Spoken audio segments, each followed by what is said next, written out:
walked into your kitchen right now and opened your refrigerator 96 times a day, Your family would definitely stage an intervention. right, they would assume you had just completely lost your mind. But, today the average person picks up and checks their phone exactly 96 times a day. And we just treat it like it's totally normal. Yeah, we just accept it. And if you feel tired all the time or unmotivated or just a little bit anxious, you are not lazy. Your brain is just exhausted from your screen time. Today, we're going to fix that. It's such an important reframing right out of the gate because, we walk around blaming ourselves for this chronic fatigue, treating it like it's a personal moral failing. Oh, totally. We beat ourselves up. Exactly. But in reality, we're dealing with this incredibly potent environmental hazard that we carry around in our pockets. So, okay, let's unpack this deep dive. Our mission today is to pull together all this fascinating recent behavioral psychology research and actionable frameworks. We want to help you stop watching other people live their lives through a screen and start actually living yours. And we should clarify, the goal of diving into all this data today isn't to make you feel guilty. Guilt is actually a terrible catalyst for behavioral change.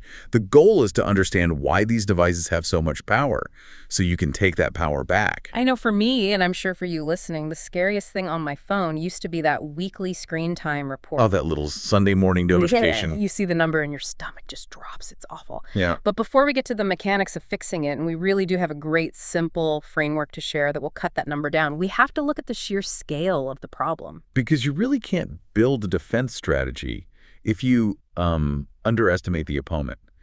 The context of our collective screen usage right now is just staggering. Okay, brace yourself for this reality check.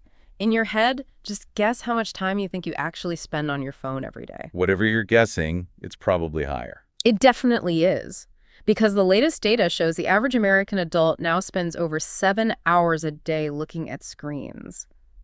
7 hours. And if you look at Gen Z, they are completely maxed out. Recent reports show they are clocking in at around 9 hours of screen time every single day. Which is wild. And it gets worse for a huge chunk of young adults. Another massive survey just found that almost 1 in 4 young adults, so people ages 18 to 29, they spend between 9 and 12 hours a day on screens. Think about the pure math of that for a second. If you're spending 9 hours on a device and you're ideally sleeping for 8 hours. Which you probably aren't. Right, but if you are, you're left with just 7 hours for the actual physical world. That has to cover your commute, working, eating, hygiene, and, human relationships. We've basically made reality a part-time job. We really have. And where is all that time even going? Well, a major global study just isolated the activities, and it turns out we spend about 2.5 hours every single day just completely immobilized, scrolling on social media apps. The psychological toll of that specific type of scrolling is profound. When you're just looping through those algorithmic feeds, you're processing this endless barrage of high arousal information. Tragedies, perfectly curated lifestyles, aggressive arguments. It's exhausting, and the mental health drop is so real. I mean, a massive psychological study recently found that 41% of young people with the highest social media use actually rate their mental health as poor or very poor. Which ties directly back to that baseline feeling of anxiety and physical exhaustion you mentioned earlier. It's not just mental fatigue either, it's physiological. Yeah, let's talk about the bedtime scrolling, because another recent report noted that over 60% of young adults always or often use their phones right before falling asleep. What's fascinating here is how that behavior actively sabotages our biology. When you stare at a phone in bed, that blue light basically tells your brain not to produce melatonin. So it ruins your sleep quality. Even if you do fall asleep, right? Exactly. You wake up exhausted because neurologically you never actually powered down. But within all this scary data, there is a silver lining. Yes, the good news. People actually want to change. Recent behavioral data shows that 83% of Gen Z have actually tried to take steps to limit their screen time because they know it's hurting them. The awareness is definitely there, but that highlights the core friction, doesn't it? If we all want to stop checking our phones 96 times a day, why is it so incredibly hard to just put the thing down? I have to jump in here and admit a total personal failure because I have tried doing these digital detoxes before. I'll delete all my apps on a Sunday night feeling super motivated. And then Monday hits? Monday at 2 p.m. I'm staring at my wall, I'm literally jittery, and I just re-download everything because the discomfort is too much. What is physically happening in my brain there? So we hear the term dopamine detox thrown around constantly online, right? It's usually framed as, like, giving your brain a vacation. Yeah, that's what everyone calls it. But dopamine is just a chemical reward. It makes you feel good. When we scroll, we get these really cheap, fast rewards. A detox is basically just hitting the reset button so that normal, everyday things start feeling good again, like reading a book or talking to a friend. Because right now, our brains are basically addicted to the screens. Exactly. And the reason why is that your phone is designed exactly like a slot machine in Las Vegas. Here's where it gets really interesting. Right, because every time you pull the screen down to refresh, Yeah. your brain thinks, well, I get a prize. We'll get a new like, a funny video. Or nothing at all. Yes, your brain loves the surprise, so it keeps you pulling the lever over and over. So it's not a personal failure. Like, it's not my fault that I re-download the apps on Monday afternoon. Not at all. Your brain is just doing what it's wired to do against these apps designed by billionaires to trap you. Okay, so that brings us to digital minimalism. And I have to push back a bit because when I hear digital minimalism, I think I have to throw my smartphone in the ocean and go live in the woods. That is a super common misconception. Yeah. Doesn't mean that at all. Because I need my maps. I need my banking apps. And you keep them. Digital minimalism just means making your phone a helpful tool again, instead of letting it be your boss. You keep the apps that actually add value to your life, and you just delete the time thieves. Okay, so now that we know we are fighting a literal slot machine, how do we break free? We need the escape plan. And the sources we reviewed have this brilliant, super simple 7-day beginner guide. The 7-day reset. It's so effective because it adds friction gradually. Let's walk through it. So day 1 is just turning off the noise.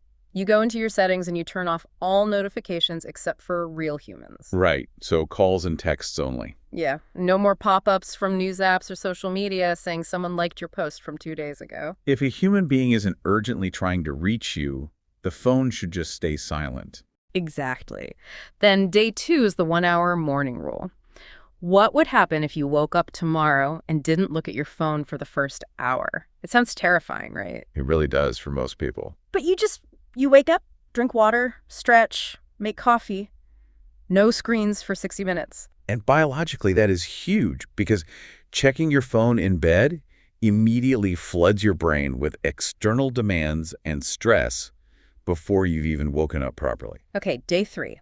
You hide the slot machines. You take Instagram, TikTok, whatever your poison is, and you move them to a folder on the second or third page of your home screen.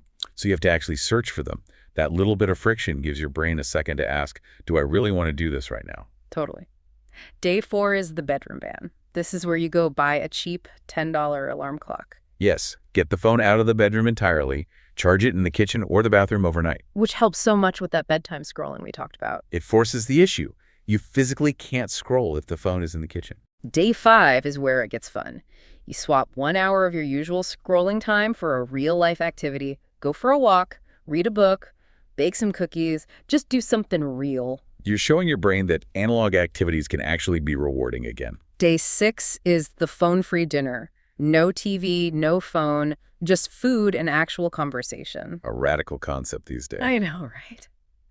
And finally, day 7 is the Sunday screen-free morning. The phone just stays in a drawer until noon. Which is when you really start to feel your attention span coming back. Okay, those are the 7 days. But there are also these incredible quick-fire hacks for busy people that I absolutely loved from the research. Oh, the friction strategies. Which one was your favorite? Definitely the grayscale trick. Have you done this? You go into your accessibility settings and turn the screen completely black and white. It makes the phone so boring. It really works because those vibrant colors are literally engineered to trigger arousal in your brain.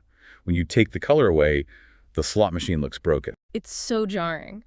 Another great one is the face down rule. Whenever you're talking to an actual human, you just leave the phone face down on the table or in your pocket. It signals that the person in front of you is actually more important than the glass screen. Yeah. And I also liked the idea of leaving the phone in the glove box at the gym or the grocery store, or instituting a strict phone-free bathroom rule. That bathroom rule alone will probably cut your screen time by 20%. Yeah. But I also highly recommend using app limit locks, or my personal favorite, the delete and re-download method. Oh, explain that one because it sounds intense. It's great for people who mindlessly check specific apps. If you want to check it, you have to go to the App Store, download it, log in, check it, and then instantly delete it again. Oh, wow. That is so much work. Exactly. The sheer annoyance of doing that stops the mindless checking almost immediately. Okay, so what does this all mean? We have the playbook, but people still mess this up. Why do people fail on, like, day 2? There are a few major traps. The first is cold turkey. People try to delete everything on day 1 instead of building up slowly, and their brain just panics. Because it feels like a punishment. Right. Another huge one is the TV swap. Oh, guilty. Yeah, you put the phone in the other room, but then you just go sit on the couch and turn on the television. You're just swapping a small screen for a big one. So how do we fix that? You have to write down your offline hobbies beforehand. Have a plan for what you're going to do with that time. That makes sense. And I guess another trap is just relying on willpower, right? Willpower runs out. Yeah. By 7 p.m., you're tired, and your willpower is gone. That's why you need the app blockers and the physical alarm clocks to do the heavy lifting for you. And you need a real reason for doing it. Yes, the lack of a why is the biggest trap. You need a reason, whether it's being a better parent or finally writing that book or just stopping the constant anxiety. And when you actually push through those traps, the real life payoff is just incredible. The benefits are things people actually care about. Like you fall asleep faster because there's no blue light. You wake up with actual energy. Your anxiety drops significantly because you escape that constant FOMO. Yeah, you stop comparing your messy, real behind-the-scenes life to everyone else's perfect highlight reel. And you find all this hidden free time. It's literally like finding extra hours stuffed in the couch cushions. We read some amazing stories from the studies about this, like Sarah, the 28-year-old from London. She was doing 7 hours of screen time a day. Right, and she decided to